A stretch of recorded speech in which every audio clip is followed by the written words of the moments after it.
नमस्कार, मी Gautam Kamble. GK. News मराठीमध्ये आपलं सर्वांचं स्वागत. तुम्ही पाहत आहात मराठवाड्याच्या कुशीतलं जी.के. न्यूज मराठी.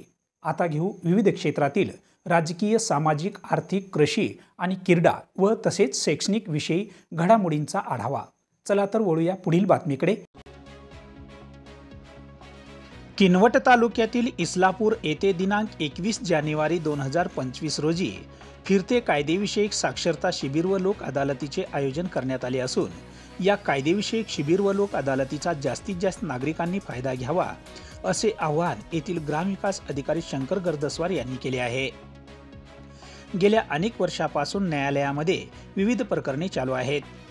अशी काही प्रकरणे लोक अदालतीच्या माध्यमातून निकाली निघावेत व कायद्याविषयी लोकांमध्ये जनजागरण व साक्षरता व्हावी हा उद्देश डोळ्यासमोर ठेवून माननीय उच्च न्यायालयातर्फे मोबाईल व्हॅनद्वारे परिसरामध्ये जनजागरण केले जाणार आहे.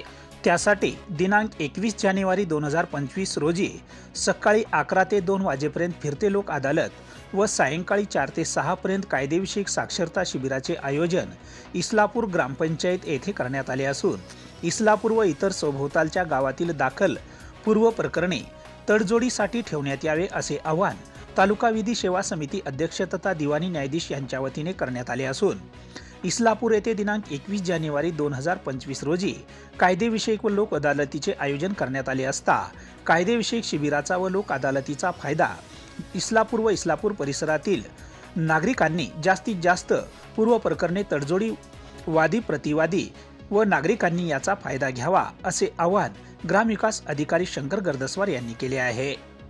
Bureau report, GK. News, Kinwat, Nanded. तुम्ही पाहत आहात महाराष्ट्राच्या कुशीतलं जी.के. न्यूज मराठी. सात जनतेची, भूमी महाराष्ट्राची.